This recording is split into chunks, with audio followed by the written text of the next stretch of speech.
No, I won't, no, I won't stay in my lane. Don't, no, I don't stay in my lane. No, I won't, no, I won't stay in my lane. Don't, no, I don't. So there's levels of nonverbal intelligence, but we don't even get there until we're aware of our own nonverbal communication, and we can't be aware of our own nonverbal communication unless we are regularly practicing.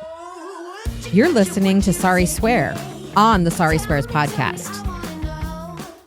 Welcome to another episode of Sari Swears. Love to be with you today, swearing along with all you motherfuckers.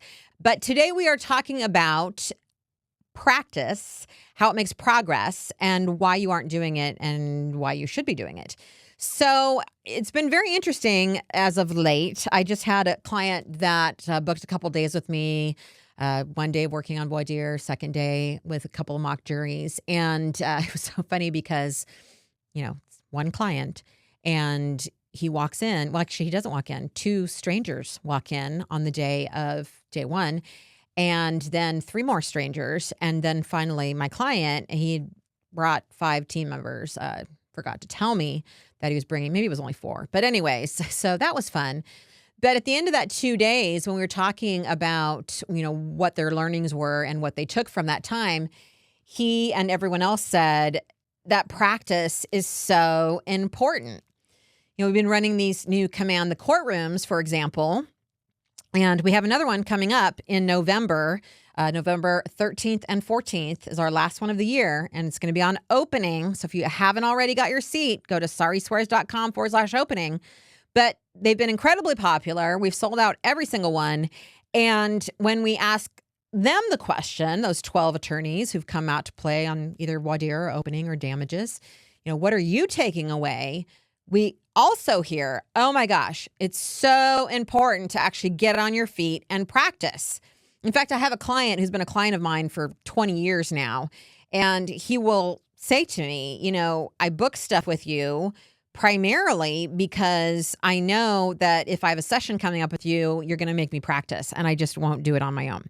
So obviously, y'all understand the importance of practice, but you're not doing it. So today we're going to talk about, actually I'm doing things in 4s today, which is unusual because you know I love my 3s. But we're going to talk about the importance of practicing. You get it, but I'm going to flesh that out a little bit more for you. We're going to talk about why I think you're not doing it, and I'm going to show you ways to do it on the regular.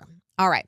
So the first thing that I want to point out is that practicing trains your instincts. I'm going to do a whole podcast episode on instincts because I hear that a lot in trial lawyer world. You know, trial lawyering is all about instincts. And then the new thing now, especially with big data, is you can't trust your instincts, which I think is fucking bullshit.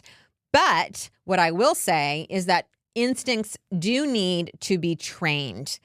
Right. When I was looking up some information on instincts and preparing for that other podcast episode, what I found was that instincts are created in 2 ways. One, we're born with certain instincts, as we've talked a lot about in this podcast. A lot of your instincts just come from your brain trying to keep you alive, right? So we all have the instincts to look out for our physical safety due to our brain. But many instincts are also created environmentally.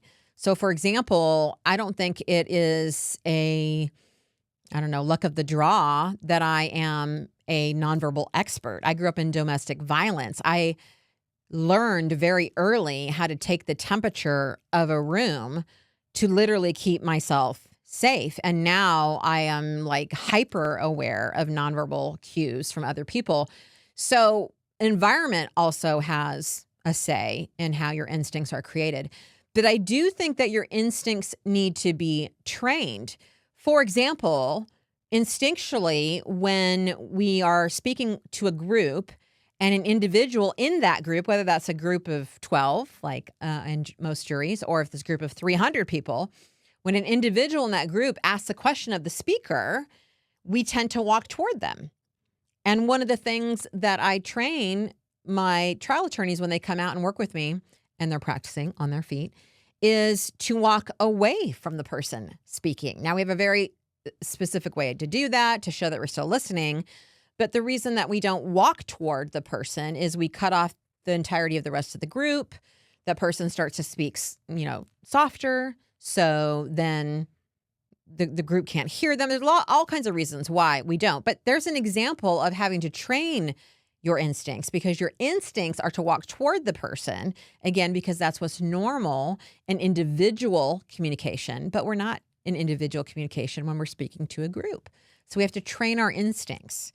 Another example, we tend to use smaller gestures when you're practicing. For example, when you're here and you're practicing, you tend to be really small. And the reason for that is because 99% of the time, you're not in front of a group. You're gesturing. Almost all do it naturally. I've rarely met anyone who never gestures, but you're most often in small groups or one-on-one. So that's an instinct that needs to be trained, that you need to have bigger gestures in front of a group, or else you look small, or you can't command attention, or any of the things. So training your instincts comes with practice. And we know that the brain can create new neural pathways. And the way that we do that is by creating habits. And the way that we create habits is by doing things over and over again. So one huge benefit of practicing, actually getting up on your feet and doing the thing, is that you're going to be creating those new neural pathways, those new habits. And that's going to help you train your instincts, because not everything that we do in trial, you can rely on the instincts that you were either born with or from your environment, because trial is a very different environment. And as you continue to remind me, you're not in trial that often. So those things need to be trained. The second benefit from practicing is that it develops your nonverbal intelligence. I hear a lot of people want to come work with me and they're like, because I know you're a nonverbal expert and you can help me communicate nonverbally. And my answer to that is always, you already do communicate nonverbally. What I'm going to do is help you communicate nonverbally on purpose. See, we're all communicating nonverbally just by being in these bodies. We always are sending signals to our audience, to each other. And the point of nonverbal intelligence is to develop your nonverbals, your body language, on purpose. That what you're doing is purposeful and you mean to be conveying the message that you're conveying. Because honestly, oftentimes, we'll see this all the time when you come out and work with me here in Lake Oswego, is that you are communicating something that you don't mean to communicate because you're being sloppy with your nonverbal communication. I talk about there are 3 levels of nonverbal intelligence. The first level is yourself, which is what we're talking about really today, is that you're extremely aware of how you communicate nonverbally, and eventually you're doing that on purpose. But the next place to go is, once you're aware of what you're doing nonverbally, how can you then watch other people and read their cues so that you can meet them where they are? Not guess at what they're thinking or feeling, because I don't believe that can be done through nonverbals. As I just said, oftentimes you will communicate something you don't mean to communicate, which means that somebody could think that's what you mean, and that's not even what you meant. So there's an example of how I don't think you can read people based on their nonverbal communication. We try. That's why we want to be very specific in what we're doing, because people will take, messages from what we're doing. But that's the second level, is now you can read other people and kind of meet them where they are and work with that. And then the third level, of course, is group dynamics, where you're understanding how a group, whether or not they're formed, for example, that's a nonverbal thing that you can be looking for, how they're viewing individuals in the group, all of those things. So there's levels of nonverbal intelligence, but we don't even get there until we're aware of our own nonverbal communication. And we can't be aware of our own nonverbal communication unless we are regularly practicing. The third reason why you should be practicing is it builds confidence. Why do we freak out when we get in front of a group, whether that's a jury or we're giving a CLE or whatever it may be? Well, we tend to think, well, because I'm afraid of the jury and I'm afraid I'm going to lose my case, all of that, for sure. I think there's a lot of fear there. We talk a lot about that here in the podcast. But in terms of the actual delivery of the opening or whatever it is that we're talking about, the reason why we tend to freak out is because it's not familiar. Practice makes it familiar. That's what practice does, is it gets you in your body so that your brain, again, remember our brain, I'm always talking about your brain because I want you to understand this. Your brain is wired to keep you safe. Anything unfamiliar, the brain is automatically going to assume it's not safe. And it's going to ramp up the hormones, the adrenaline, all of the things, the fight or flight response to get you out of the situation until it can determine that it is safe. Now, we don't want to have that fight or flight response when we stand in front of a jury. At least we don't want to have it for a long time, right? We want it to go away quickly. And the number one way to do that is to make it as familiar as possible. So part of that is just getting up, even in your own office, and practicing so that your body is aware that you've done these motions and before, that you've said these words before. The second level, of course, is practicing in front of an actual group. Third option is going in front of a mock jury. And until you are doing all of that so often that your brain no longer sees it as unfamiliar, i.e. a threat. The fourth reason why you need to be practicing is that, as I've alluded to here, but I've said throughout this podcast in general, is that if there is a contest between what you say and what you communicate nonverbally, the nonverbal communication will win every single time. People will go with your nonverbal message over your verbal message if there's a mismatch, right? Just think about times that I've observed where you're talking and you will say, let's say you're in the defendant's story portion of the H2H template opening, and you say something like, and then she died, and then you move on, right? Now, the words she died are, those are sad words, but if you just say them, sometimes the jury just misses it completely. Versus when you nonverbally mark them, when you slow down, when you say things like, and then she died. And you hold the space with the pause, right? That is going to make, and I have gotten out most of the ums out of my speaking, but right is my new one. Now you guys are going to listen for it too, which is good because that makes me more cognizant of it. So apologies for continually saying right. But my point is that you can say someone died, or you can say it with good nonverbals and actually sell it. When we're creating on our feet, for example, and we're practicing, that's when we can play with, how should I say this? What kind of gesturing should I use? What should my face look like? All of those things versus typing she died behind a laptop. So it's going to train your nonverbal intelligence, but it's also going to help because that nonverbal intelligence is what's going to communicate more so than even the words that you say. So let's talk about why you don't practice. All right, so I'm going to go through these one at a time because you think you have good excuses and I'm going to blow them right the fuck out of the water. So the first one is, sorry, I don't go to trial that often. So that's why I don't practice, because why would I spend, 20 to 30 minutes a day, for example, practicing something that I don't do that often? Well, let me share a little information with you.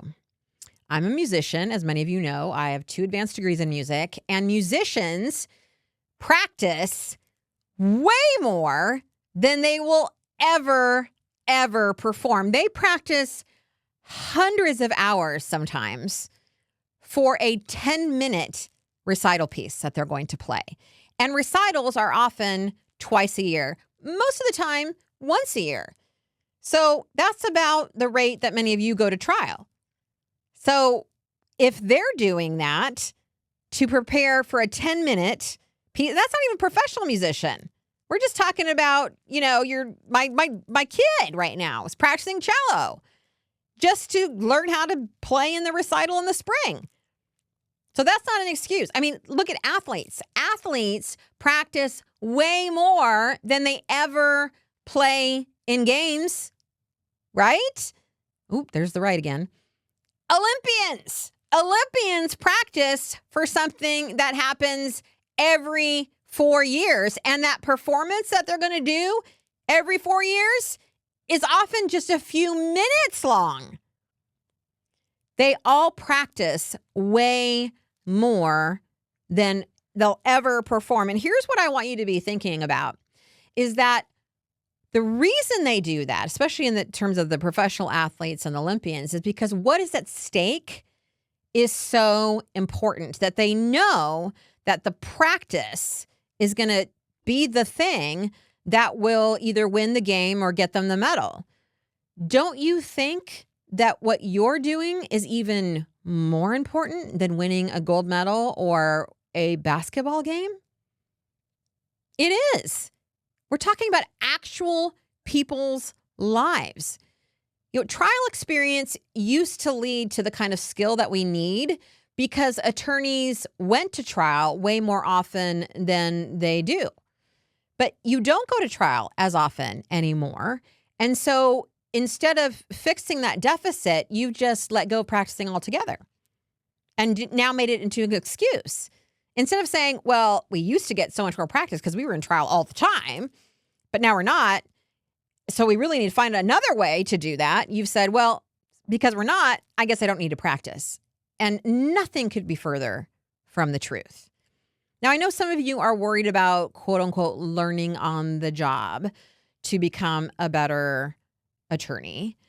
And I know like student doctors, for example, we don't just hand them a scalpel and be like, good luck. They're working with cadavers, for example. But you have to practice so that you don't feel like you are just learning on the job. That's going to help. Not going to trial as often means you should practice more than less because you aren't getting that practice that you would normally get in trial. All right.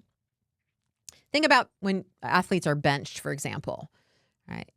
So you're what do I call it? The second runner-up? No, that's not the phrase. What is it when you're on the bench and you could be pulled in any time?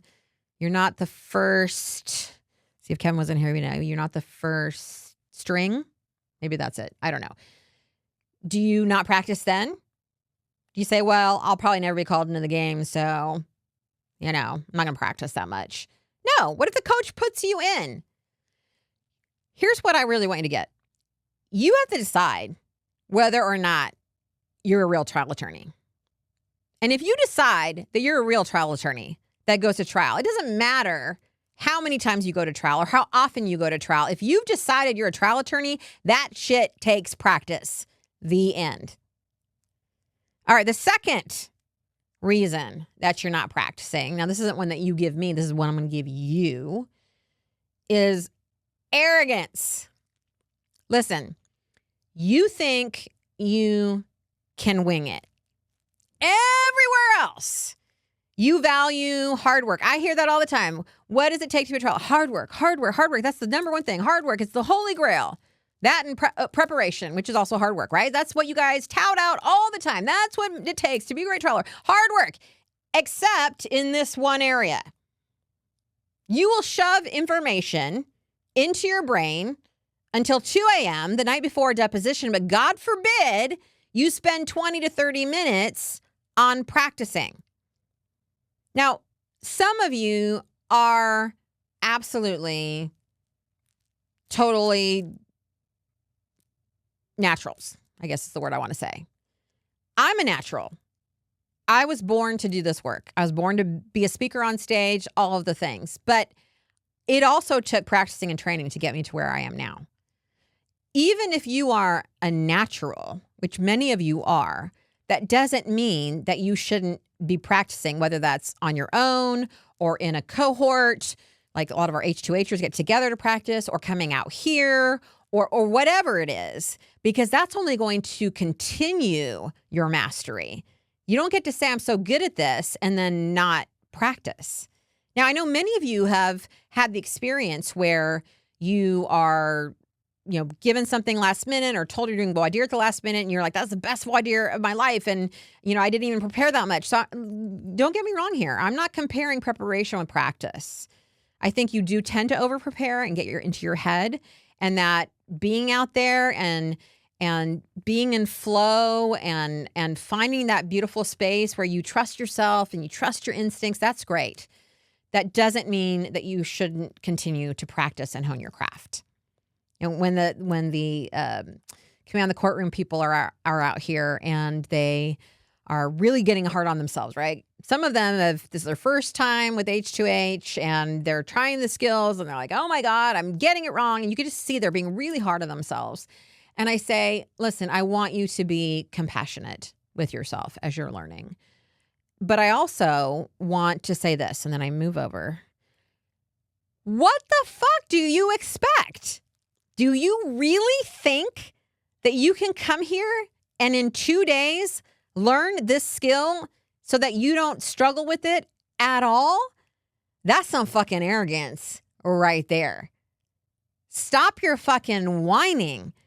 This shit takes practice. If you want to get really good at presentation skills or voir dire or all the things that we're here on the regular, on our feet, working with, that takes time, that takes practice. It's not a one time you come out for 2 days.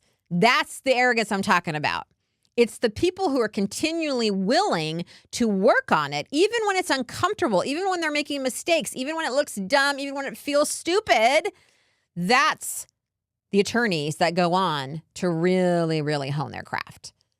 So I think you don't practice for arrogance. You either don't think you need it or you try it and you're like, well, this is weird and this feels awkward, so I don't want to feel uncomfortable, so then I just won't practice. That's arrogance. Third reason why you don't practice is time. Speaking of whiny babies, this is the big one. This is your big excuse for everything. I know that you're busy, but what are you busy doing? First off, many of you are doing things you shouldn't be doing, which I'm going to talk about in a minute. But the big thing that I see across the board is many of you, especially those of you who own your own firms and you can control this, I know some of you can't, is you have way too many fucking cases. Way too many cases. There is no way, I agree with you, that you can spend time practicing when you have 200 cases. That's your caseload. That's fucking crazy ass shit, y'all. That is not trial lawyering. That is just paper pushing and trying to settle as much shit as you can get settled. Now, there's different types of business models. There's types where one partner is doing all the settling, keeping the doors open, and the other one is actually the trial lawyer out there trying the cases. Maybe that'll work for you. Many of my mastermind clients have gone on to reduce their caseload down to 10. I have one who's down to 10 and is like, I think it's still too much, 8. And I know you're like, that could never happen. It can, because it is, because I have clients doing it. I do. But the second reason, outside of having too many cases, that I think that the reason you don't have time is you're doing things you shouldn't be doing. Here's what you need to recognize. You are the talent. Listen, Beyonce is not up there shaking her booty and doing her amazing shit that we all pay lots of money to see, and then out selling t-shirts after the concert. She's the fucking talent. She spends her time and energy where she gets the biggest bang for her buck. And that's what you need to be doing too. Some of you need to be hiring an associate like yesterday. Well, I can't afford that. You can't afford not to. Your results are going to get better and better the more that you free yourself to actually be the talent and block off your schedule so that you are not getting pulled into a million different directions. Look, lots of this is you're just in a habit, right? You started when you became a trial lawyer and you did all the things. Maybe you were brand new. Maybe you're working for somebody else. Maybe you didn't have that much staff. And now you have the staff or need the staff and you're just in the habit. I've always done it. You got to level up. When you level up, you got to let some shit go. Even those of you who are the most busy, I know that you can set aside 30 minutes a day. Hell, 5 minutes a day would make a difference. We had someone who was a coach for us in the H2H playground who decided they really wanted to master the Designed Alliance, which is about 2 minutes tops when you really got it down well. And he decided that every day for a year, he would spend 5 minutes practicing the Design Alliance. And that is what he did. And now he can do that fucking shit in his sleep. 5 minutes! 5 minutes a day. Y'all have that to stand up and work on your gesturing or your pausing or the hook that you're going to give in your opening. And the fourth reason that you don't practice, and I think this is a big one, and so that's why I want to spend some time on this here at the end, is you don't know how. It's awkward. You're like, what am I supposed to be doing? Do I just stand up? Do I write out my notes and then try to memorize them? You don't know how. And the times that you have practiced by yourself, you're like, that didn't like get me where I wanted to go, and it was awkward and it was weird. So yeah, I'm not doing that again. So never fear. Your Finnish mama is here. I'm going to give you now, to end our podcast, 4 ways to get yourself practicing the know-how, the how to do it. Because hopefully I've convinced you that it's important to do and that your reasons don't hold up, except for maybe this last one, and I'm going to fix it for you. All right, so first thing I have for you is to set a regular time. It's really easy to not do this if you try to just fit it in wherever you can. If you want to make this a habit, then make it a habit. Stack it with something. If you think about Atomic Habits and how he talks about habit stacking. So maybe, I know I have several of my masterminds have created a schedule in where the first thing that they do on like 2 mornings of a week, or sometimes it's every morning, depends on my mastermind, is they come into the office and they read for 30 minutes, the newest trial book or whatever it may be. They do some learning for themselves. So maybe right after your learning time, you're going to spend 10 minutes to start on. Just something small, even 5. And that's going to just be your practice. At the end of the time that you read, that's your practice. Or maybe it's after I come back from lunch, I'm going to stand up and do 5 minutes of the Design Alliance, of the first 5 minutes of my opening, whatever it may be, but make it the same time. Maybe it's only once a week to start. Every Monday after lunch, I'm going to practice. Great, but it has to be at the same time or you won't do it. And also make that manageable, right? Start small. It's not one of my 4 things. It probably should have been, but start small. The second thing is I want you to videotape it. So it doesn't have to be fancy equipment like we have here. I want you to take your iPhone or your iPad and just prop it up somewhere where you can get nearly a full body shot. If you can't get a full body shot, at least, waist high, waist up. And I want you to videotape the 5 minutes of practice or 10 minutes or 30 minutes you're doing, right? And I want you to watch yourself because that's where your best learning is going to come. Yes, the actual doing of the things is going to help you with the familiarity, with the neural pathway work, with the training your instincts, all of that. But this is where you're going to really learn in terms of nonverbal intelligence because now you're going to know what weird shit you're doing because everyone has weird shit that they're doing. Why do I hold my hand like that? Why am I picking at my hair like that? What am I plucking out of my butt like that? Whatever it may be. Again, so if you're doing 5 minutes of practice and you're going to watch it back for 5 minutes and you're like, oh my God, I hate watching myself. This is the same when people are like, when I have them use flip charts here. Oh my gosh, my handwriting's so bad. What do you suggest for somebody whose handwriting is so bad? My answer is always fix your fucking handwriting. Practice if you need to. Use block letters. That's not an excuse. The same thing here. I hate seeing myself on video. Then watch yourself more in video until you don't hate it. Until you're doing stuff and you're getting rid of all the annoying things that make you hate watching yourself on video. And you're like, ooh, I actually did that really well. Work up to that point. But this second step is probably the most important if you want to be really, really good at what you do. Know what you're doing nonverbally in a very intimate way. That sounds really gross. But, whether you do this with clothes on or clothes off, it's up to you. All right, just lock that shit down. Nobody wants to see that. All right, number 3. Calendar time with an audience. So one of my former masterminds does a focus group I think every month, but maybe every week, even if they don't have anything coming up right away. And he does that to get in the practice. So let's just assume it's a month. Every single month, he's at least getting an hour or 2, if not 3, of practicing. He's doing an actual voir dire and maybe an opening in front of a focus group. That's a little different than focus grouping when you're throwing facts out and seeing what they know. He's using it as time for practice. Maybe he's doing both. Calendar time in front of an audience. Maybe that's just your associate and your paralegal and the guy down the hall. And every month you give each other an opportunity to practice in front of each other, because that's going to change things. You're going to, want to stop and try things differently when you're at home, and that's fine. That's good, or in your office. But when you're in front of someone, you got to have to keep going and just do it and see how it works. Right? Ooh, there's that right again. Thank you for helping with that. And by the way, I didn't put this in one of the 4, and I should have. You're not typing this whole thing out. Go back and listen if it's back. Hopefully that one has come out before this one. But basically, we don't ever type out word for word anything we do in H2H, ever, because we don't want you creating that neural pathway. And so you're not looking at notes. You're not typing out notes. You're not memorizing anything. You're just standing up and trying it and creating that neural pathway that you can talk about your case. I mean, even if you want to do this and count this as practice, here's the easiest thing. It just came to me right now. When you calendar an audience, I want you to say, can you guys come in and just for 10 minutes, maybe gather some people in your office, listen to me talk about this case for 10 minutes. I just want you to practice standing up and talking about your case. Just like these people never heard about it ever before, and you're just telling them what it's about. Just that. Videotape that.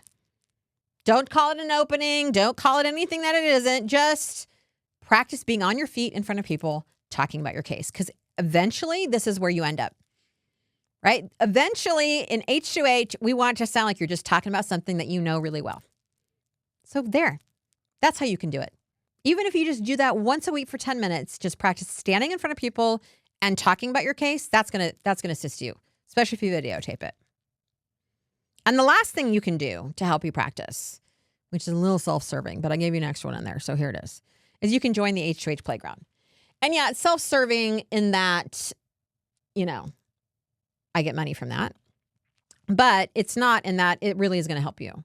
Because in there, we are constantly practicing. You're either practicing in our Practice Makes Progress call, where we put you in breakout rooms and small groups and practicing with each other, or you're getting a hot seat with me and you're practicing in front of the group, getting coached by me, or you're putting something in our H2H sandbox, which is our online or our private Facebook group, and you're saying, hey, can somebody come play with me with a voir dire circle on Saturday, which is happening this Saturday for one of our members, and a bunch of people are like, yeah, I can be there.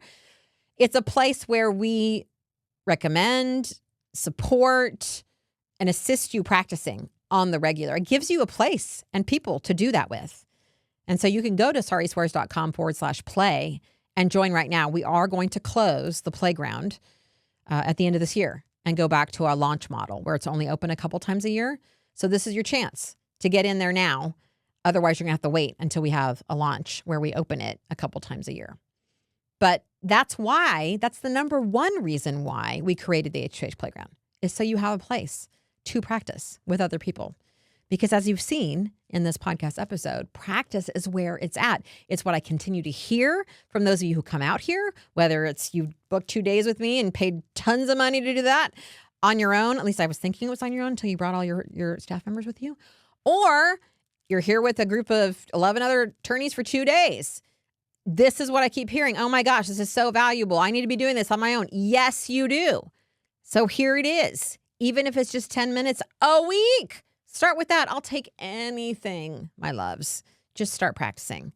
It's absolutely going to change everything. And that's only if you're a real trial lawyer. If you're not, then fuck this. But those of you who are like, yeah, I'm a real fucking trial lawyer, then this is what you need to be doing. All right, talk next week. I'm in the front seat. Have you registered yet for our Command the Courtroom opening masterclass? Well, what are you waiting for? It's happening November 13th and 14th. It's our last one of the year. Go to sariswears.com/opening and enroll today. Stay in my lane. Ever wish you had a place to practice your trial skills and connect with other lawyers who get it and connect with me? Grab your seat in the H2H playground. It's where you get real coaching, community, and strategies to actually grow your practice. Head to sariswears.com/play and get enrolled. Until next time.